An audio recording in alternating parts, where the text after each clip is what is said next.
समाज में मनमुटाव बढ़ेगा, दो गठ बटेंगे, आपस में शंका संशय उत्पन्न होगा, इसका भी ख्याल नहीं रखा गया और विनाकारण संघ जैसे संगठनों को भी उसमें खींचा गया। टेक्नोलॉजी का सहारा करके असत्य बातें परोसी गई, लेकिन आधुनिक विद्या टेक्नोलॉजी का उपयोग असत्य परोसने के लिए किया गया।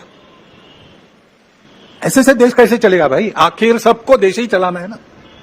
दो पक्ष है, विरोधी पक्ष कहते हैं, मैं प्रतिपक्ष कहता हूं। वो विरोधी नहीं है, उसको विरोधी मानना भी नहीं चाहिए।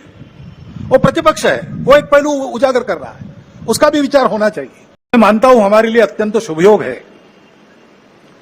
क्योंकि बाहर तो वातावरण दूसरा है। चुनाव संपन्न हुए, उसके परिणाम भी आए, कल सरकार भी बन गई, ये सब हो गया, लेकिन उसकी चर्चा अभी तक चलती है। जो हुआ वो क्यों हुआ, कैसे हुआ, क्या हुआ, ये अपने देश के प्रजातांत्रिक तंत्र में प्रति 5 वर्ष होने वाली घटना है, होती है। उसके अपने नियम है, डायनेमिक्स है, उसके अनुसार होता है। अपने देश के संचालन के लिए कुछ निर्धारण करने वाला वो प्रसंग है, महत्वपूर्ण है, लेकिन हम चरविचरवन करते रहे, इतना महत्वपूर्ण क्यों है? समाज ने अपना मत दे दिया, उसके अनुसार सब होगा। क्यों, कैसे, इसमें संघ के हम लोग नहीं पढ़ते। हम अपना कर्तव्य करते रहते, लोकमत परिष्कार का प्रतिवर्ष करते हैं, प्रति चुनाव में करते हैं, इस बार भी किया है। क्योंकि इन बातों में उलझे रहेंगे तो काम रह जाएंगे। और चुनाव प्रचार की या चुनाव में जो होता है उसकी बात ऐसी है, वास्तव में तो प्रजातंत्र की अनिवार्य आवश्यक प्रक्रिया है और उसमें दो पक्ष रहते हैं, इसलिए स्पर्धा रहती है। स्पर्धा रहती है तो दूसरे को पीछे करने का, स्वयं को आगे बढ़ाने का काम होता ही है, होना ही चाहिए। परंतु उसमें भी एक मर्यादा है, असत्य का उपयोग नहीं करना। चुने क्यों जा रहे लोग संसद में जाएंगे, बैठकर अपने देश को चलाएंगे, सहमति बनाकर चलाएंगे। हमारे यहां तो परंपरा सहमति बनाकर चलने की है। समानो मंत्र समिति समानी समानम मनस सह चित्तमेशाम। इस सहचित्त पर विनोबा भावे जी की टिप्पणी है। वो कहते हैं कि ऋग्वेदकारों को मानवीय मन का कितना ज्ञान था यह समझ में आता है।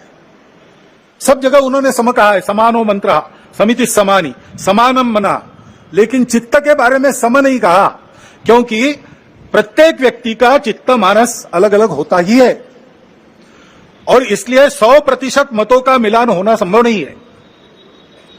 लेकिन जब समाज में लोग अपना चित्त अलग अलग होने के बाद भी हमको साथ ही चलना है ऐसा निश्चय करते हैं तो सहचित्त बन जाता है। वास्तव में संसद क्यों है, उसमें दो पक्ष क्यों है? इसलिए है कि दोनों पहलू उजागर हो। किसी भी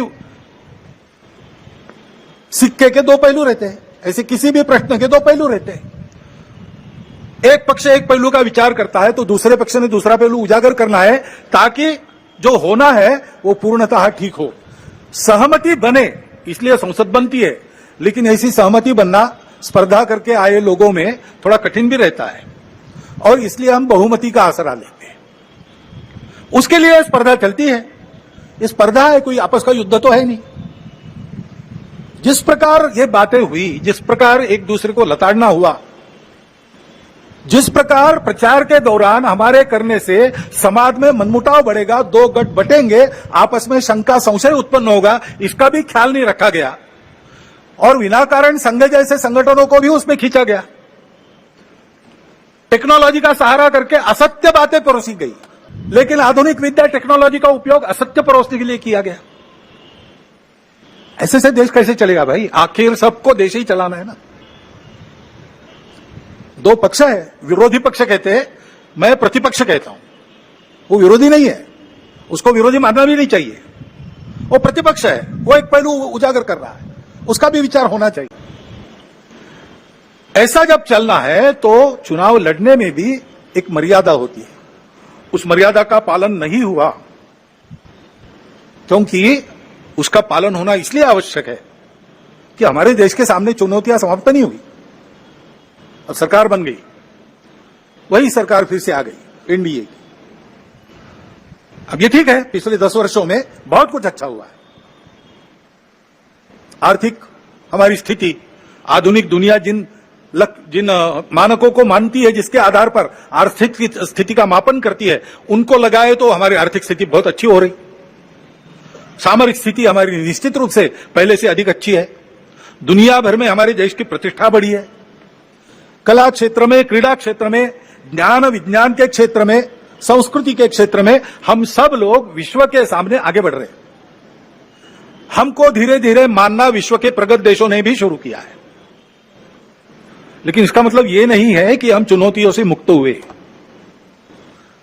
अभी उन बातों से मुक्त होकर, जो चुनाव के आवेश में अतिरेक हो गया, उससे मुक्त होकर हमको आने वाली बातों का विचार करना है, समस्याओं से राहत लेनी है।